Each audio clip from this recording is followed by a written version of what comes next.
So I gotta preface this a little bit just so you know what is coming, what's gonna happen. I wholeheartedly believe that God has something for you guys to hear, something from Him, about Him, to focus on Him. So whatever your reason for being at church today, like one of those reasons should be it's about God. So I'm hoping what I want to share, you don't just hear what I have to say, but you also hear what does God have to say? Because some of this, we're spending time with Him to focus on Him, to learn from Him, to be able to hear from Him, to be able to talk to Him. So this message will be something I really believe God wants you to hear. But then I got to warn you, after this, there's going to be something for you to do. It's not just like, oh, that was nice to listen to. It's like, no. Listen and then do something with it. Okay? Got it? Yeah? Okay. You're like, but it depends. What's God going to say? So, Jesus is having a moment where he's got a bunch of people around him, and he's sharing all different kinds of things with them, and they're really intrigued by what he has to say and how he's saying it, and the specifics of what he's saying is blowing their minds. And so they're really fascinated. In this particular instance, there are what were called teachers of religious law. Teachers of religious law. Sounds like a fun gig, huh? This is what they did. They would wake up in the morning, do whatever they do in the morning, and then they would go and teach religious law. And so I think we can make some safe inferences about these teachers of religious law. We can pretty safely, I think, infer that teachers of religious law spent a lot of time thinking about religious law. This is what seminary teaches you, just so you know. But we can go even further than that, and I think we can infer that not only did they spend a lot of time thinking about religious law, but they made it a priority in their lives. They really valued it. It was like a big deal. In fact, there were some better sides to this where they were probably like, wow, I'm really prideful of this. This is something like I'm nailing my purpose here by teaching religious, this is what I do. This is the most important thing in life to me, and this is a priority. So, we should find it insightful when these teachers of religious law approached Jesus, who did not make religious law the main thing. These religious law where it's like the biggest thing, the most important thing in life is religious law, goes and has a chance to ask Jesus a question, the Son of God. We should find it insightful what they asked the Son of God. So Mark 12. One of the teachers of religious law was standing there listening to the debate. He realized that Jesus had answered well. Apparently, he was impressed with what Jesus was saying. So he asked, of all the commandments, which is the most important? What a quintessential question that you would ask that you would expect a teacher of religious law to ask, right? Of all the questions he could ask, he chooses to he implies, okay, Jesus, since religion and law is the most important thing that we can do in life, what's most important of it all? And Jesus, I love it. He's like, okay, you want to talk about religious law? Cool. Let's go there then. They have this chance to ask Jesus, the Son of God, a question. This is what they focus on. I wonder what you would ask Jesus in this moment. You can ask the Son of God anything. What would you ask? Could be some of you would ask Jesus, okay, Jesus, what's my purpose in life? What do I really need to make the focus of my life? Or maybe if you're single, you ask Jesus, well, Jesus, what's in my future? Or maybe if you're looking for a job, you ask Jesus, am I going to get this job? I don't know what you'd ask. But this teacher of religious law, he has a chance to ask anything, and he chooses to ask law. To make Jesus focus entirely on religion and law. How stinking boring and annoying is that? You kind of wish he'd asked something a little more interesting just so we could get something insightful out of it, right? Well, before you hate on this guy too much, I want to make another inference. I don't think he started out making life all about law and religion. I think he started out with a higher purpose and calling than that, and then he drifted along the way. This is something we do all the time, actually. Have you ever, maybe you've started a project or gone on a trip and you're like, this is what it's all going to be about, and then it's not all about that? You've gotten distracted, you've drifted a little bit? Let me walk you through the summer we just had. So a lot of us, we're coming out of a summer season right now.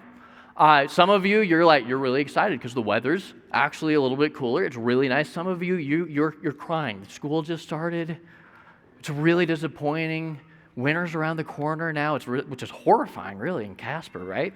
But some of us, we came out of a summer where probably, I would assume, you had plans, you had made plans, and then in addition to that, you had fun through the summer.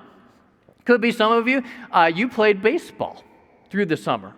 Maybe you played baseball growing up and you still played baseball, or maybe now you play softball and your ultimate goal is just don't get hurt, sort of a thing, right? Maybe your kids play baseball. Or maybe your kid is playing t-ball for the first time and you're like, this is going to be so awesome and I'm so excited for it. And then you learn. And eventually it gets fun and exciting and everything when you have pictures and all that. Some of you, you might grill out. It could be you live for grilling out in the summer. It's like the smell of summer. In fact, you're so dedicated to it, you got an umbrella and everything so you can keep doing it when it rains, all that stuff. It could be some of you, you're like me, and you forget that you're paying money to live here in Casper, so you spend more money to go live in the woods for a little while. I don't know if you like camping very much. It could be some of you tried kayaking this summer. And you decided, you know what, we live near water, let's try and figure out if we can go kayaking and enjoy the outdoors doing that. I don't know what you do. But I say this from experience. Have you ever planned this vacation? Maybe it's like this winter it's going to Disney World or something. And you're like, this is going to be awesome. This is going to be so much fun. We're going to have such an amazing time. It's going to be so serene and peaceful and relaxing. We're going to bond as a family.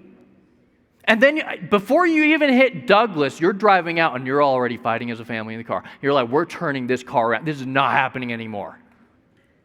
Has that happened? If that has not happened to you, I'm just telling you your future experience as a family, just so you know, just warning you. But have you ever had this thing, this vacation, whatever, where you start out like, yes, this is going to be the agenda, this is going to be the vision for it, this is going to be awesome, this is going to be amazing, and then it doesn't go that way? You end up fighting the whole time, and you don't end up liking it? Maybe for you it was camping and your propane tank didn't work right and it was raining the whole time and you had these neighbors who were partying all night long with super loud music and you didn't get any sleep and you come home exhausted, hungry, and totally sleep deprived and wet. And you're like, why did I ever do that? Terrible. Maybe it was kayaking. You tried kayaking and you couldn't figure it out and you fried your forehead doing it. I don't know. Maybe you're like me and you can't figure out how to cook to save your life, and so you can't figure out how to grill out. But we're all similar in this. We shouldn't be hating too much on this teacher of religious law, because I think we do the same thing, where we start out with this agenda. We start out going this one direction, and then we drift. And we get distracted. See, I think it's possible this teacher of religious law started out making life all about God and loving God. And he started out with these really amazing intentions, and along the way, he lost priority. Thankfully, we have Jesus, because here in this passage, he sets the priority straight. You and I, we lose focus on what the priority is. So this teacher of religious law, he approaches Jesus, Mark 12:29, and asks him that question. Jesus replied, the most important commandment is this: listen, O Israel, the Lord our God is the one and only Lord. And you must love the Lord your God with all your heart, all your soul, all your mind, and all your strength. The second is equally important: love your neighbor as yourself. No other commandment is greater than these. So this teacher of religious law, he approaches Jesus, and he's implying, Jesus, since law and religion are the most important thing in life, what's most important out of all that? And Jesus, in that moment, he flips it upside down. He wrecks religion. And I love it.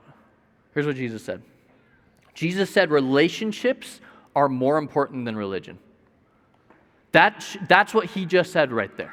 That should be a fresh take for you and I. Relationships are so much more important than laws. What he turns it completely upside down. This teacher approaches him. He implies like Jesus, law is everything. Law is central to life. And Jesus says, no. What's most important is loving God and loving people. That's what's most important. It's not just like, sometimes we confuse this. It's not just like being nice to people, holding the door open for people. It's so much more than that, because we got to apply this to God too. Your job in life isn't just to hold the door for God, right? It's what Jesus is getting at is we need relationships. Our biggest need in life and our number one priority in life should be loving God and loving people. That's what it's all about. That's what following Jesus is all about. And so Jesus is setting the priority straight. Relationships are central. And you know what our society is terrible at right now? Relationships. So, I'm going to teach you something you probably already know, but I'm just going to bring it up. There are 3 different classifications for poverty in our world. If you go and research like poverty in our world, there are 3 different classifications. The first one, of course, is material poverty. You see this all over. This is if you don't have enough food or don't have clean water, or maybe you don't have shelter or something like that. We have material poverty. You just don't have enough physical stuff to be able to live well. Then you have spiritual poverty. This is the church here. This is like Jesus knew we would have these times where we'd be really high spiritually and really low spiritually, and all you got to do is look on the news and you see the spiritual poverty that our world is living in today. We have spiritual, or in other words, connection to God. We're in poverty of that all the time. But I want to point out this third one here. Relational poverty. It could be you're feeling this actually. This isn't necessarily just having enough, like this is, it could be you have plenty of relationships, but what you're feeling is a lack of closeness in those relationships. It could be you're feeling this right now. Or it could be you're like, Caleb, I'm introverted. I just need a book. That's all I need is a book. Just give me a book and I'm good.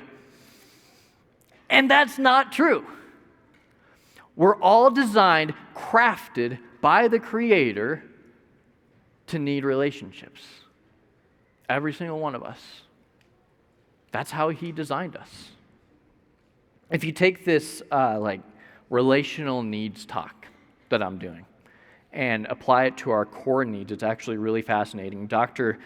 Kathy Koch, in her book 5 to Thrive, gives us 5 core needs that we like need. These aren't like, oh, this would be nice to have. Like, no. These core needs are something we need to be able to do well psychologically as human beings. Security. Who can I trust? Some of you are like, nobody. Identity. Who am I? We see our society wrestling with this a lot right now. This is a big issue. Belonging. Who wants me? Purpose. Why am I alive? Competence. What do I do well? You know what I find fascinating about these 5 core needs is they require a relationship. In other words, if you want to do life well, like you need people around me. Yeah, you're like, I see the belonging one, but it's not just that. It's security. Who can I trust? Some of you refuse to trust people because of something that's happened in the past. But if you continue to not trust people because of what's happened in the past, guess what you're going to get in the future? Lack of relationship, relational poverty. Identity.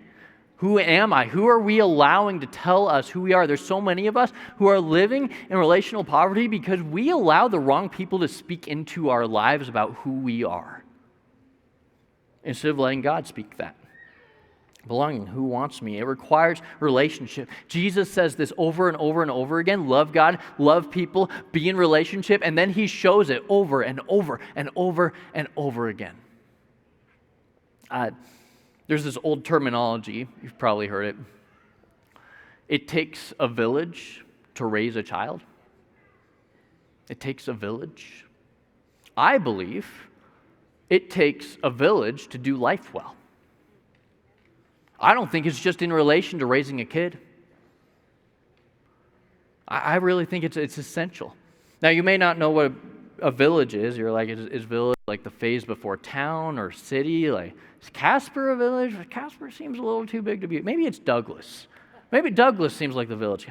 Here's the definition of village: a diverse community of consistent, interconnected people. Spoiler alert, a church is a village. You need a village. And villages are different sizes, just so you know. But a community, or a diverse community. Not everyone looks like you look. Everyone doesn't do what you do. Everyone doesn't think like you think. You need a village. And many of us don't have one right now.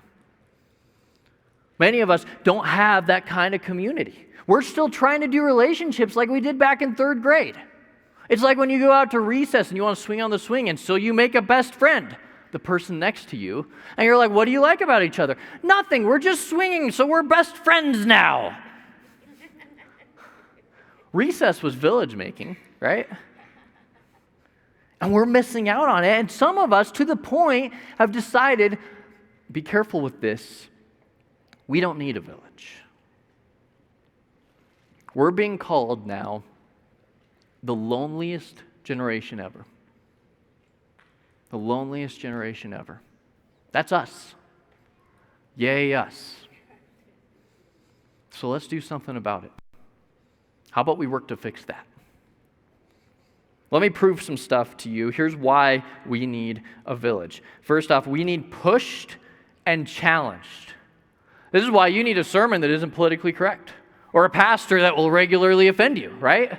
No, I'm just kidding. I'm just kidding. We need pushed and we need challenged. Proverbs 27:17.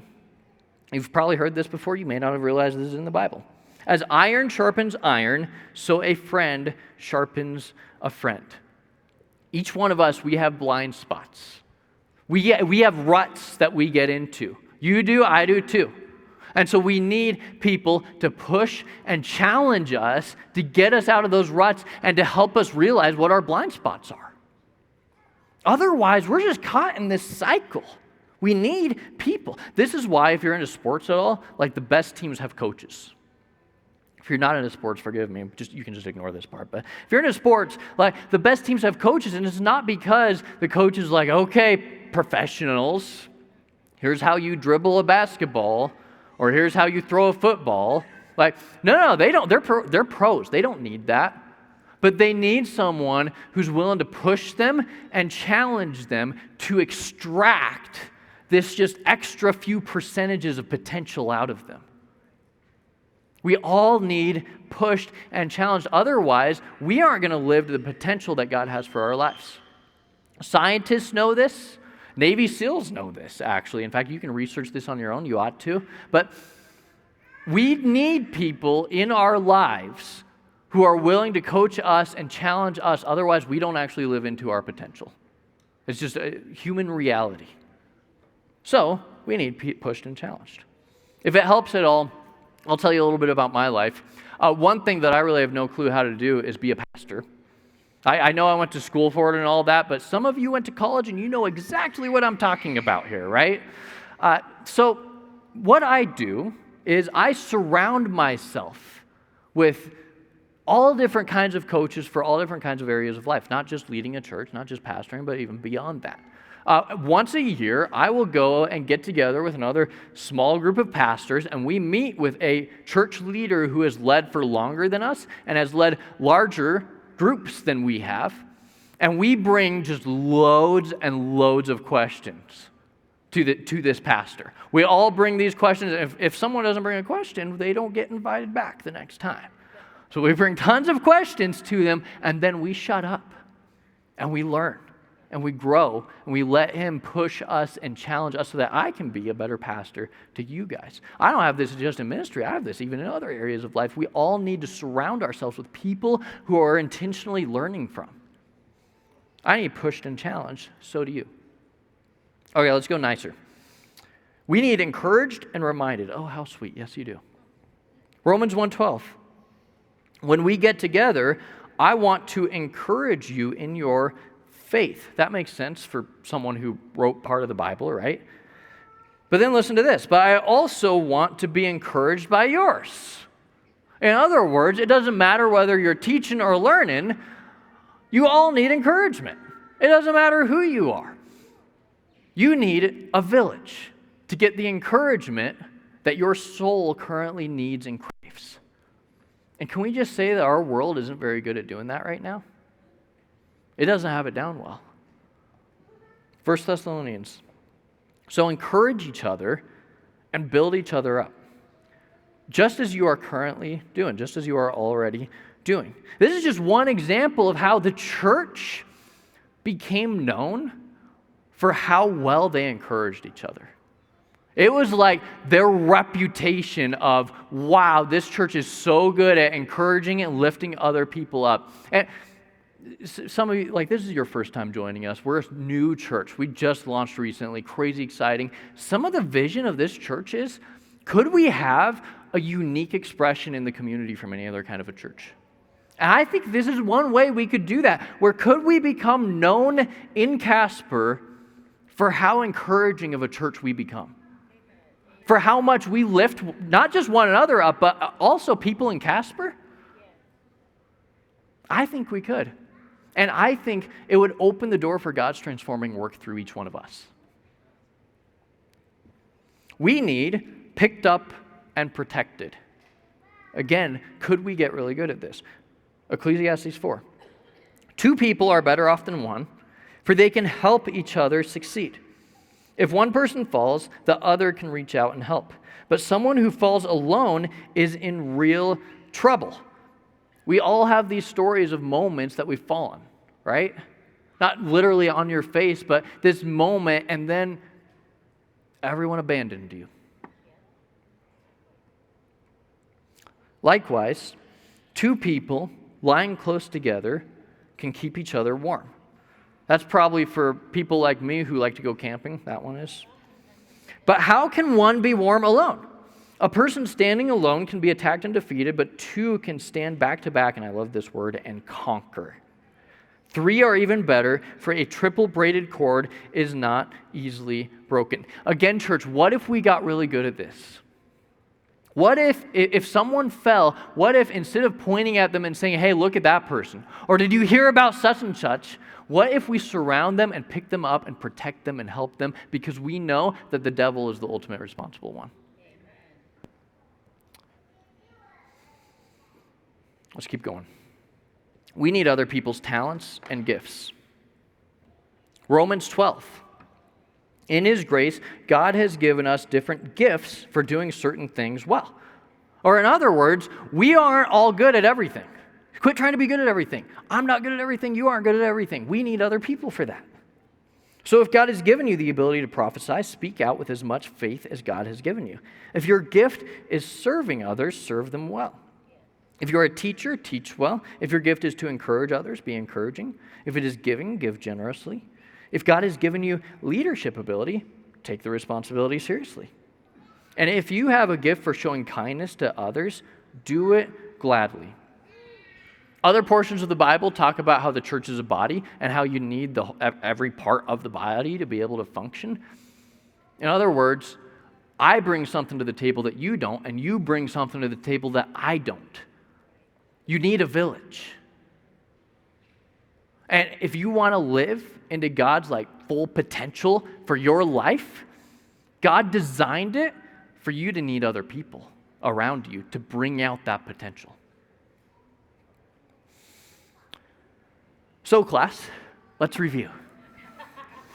We need pushed and challenged, encouraged and reminded, picked up and protected, and other people's gifts and talents. Now, I read that and some of you go, that's my BFF. I can't believe it. I got a text. I got a text. I want you to know the pastor just said what we need, and you're everything. You're absolutely everything. I knew some of you would be there. Now, there's a whole other group of you going, I've never met that person in my entire life. Right? Right? So let me help a little bit.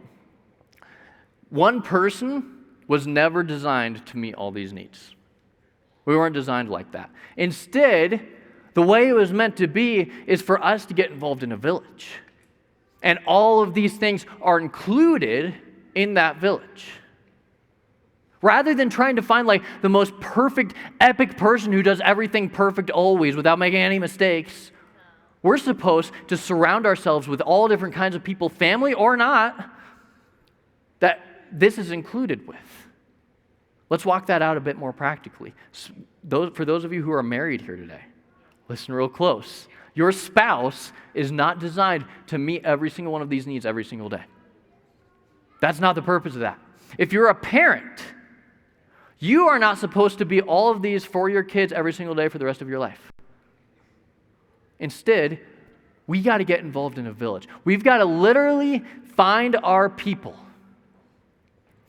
If this is your first time this morning, you picked, honestly, a perfect Sunday to be here. Because what we're doing, we're spending some time over the next few weeks finding our people. How do you find your people? How do you find your place at Uncharted? We want everyone here to be able to have a village that you're part of, because there's so many just needs we see in our society where we're filled with anxiety and depression, and we're the loneliest generation ever, and getting more people involved in a village can help to battle that some and work through some of those things. So we're spending the next few weeks here where over the next few weeks, we're talking all about how do you find your people, how do you find your place here at Uncharted. We want you to be able to find an awesome, awesome group of people to be with. Surround yourself with people with all of this included in it. So make sure to be here next few weeks. That's where we're going to be at. We're talking about Uncharted groups, youth group, all these things that are happening in this really new season for the church. There's a essay that you could think of it as a poem, I suppose, and you're like, my pastor reads poetry. No, I don't really read poetry, but I read this because it resonates with a lot of the longing and conversations I hear from people in the community here. It's written by Bhumi Laditan, and it's called I Miss the Village. I Miss the Village. And that's what it's about. The whole thing is about how she misses a village, but as you read it, you actually find out that she's never had that village. And so this essay is all about how she misses a village she's never had. And she writes this as she raises her kid alone in her home, longing for this village. You'd know me, and I'd know you. I'd know your children, and you'd know mine. Not just on a surface level, favorite foods, games, and such, but real, true knowledge of the soul that flickers behind their eyes. I'd trust them in your arms just as much as I'd trust them in mine. They'd respect you and heed your no. I miss that village of mothers that I've never had. The one we traded for homes that, despite being a stone's throw, feel miles apart from each other. The one we traded for locked front doors, blinking devices, and afternoons alone on the floor playing one-on-one with our little ones. What gives me hope is that as I look at you from across the park with your own child in tow, playing in her own corner of the sandbox, I can tell from your curious glance and shy smile that you miss it too. So my hope and my prayer is that every single one of us can get connected to a village. We need it. Otherwise, I don't think we can do life well. Let me pray for us. God, we thank you so much for your truth, for how your truth pierces our hearts and souls and starts to work in our minds to transform us to be more like you. God, we need a village, and we need people around us, and we need a relationship with you, God. And there may be some of us this morning who, we've made life more about religion and law than about having a relationship with you. And so we come before you today, and we thank you so much for your truth. We thank you for your love. We thank you that you reprioritize our lives around what's most important than anything else. Bring the right people into our lives so that, God, we can have an amazing village. We pray this in your name, Jesus. Amen.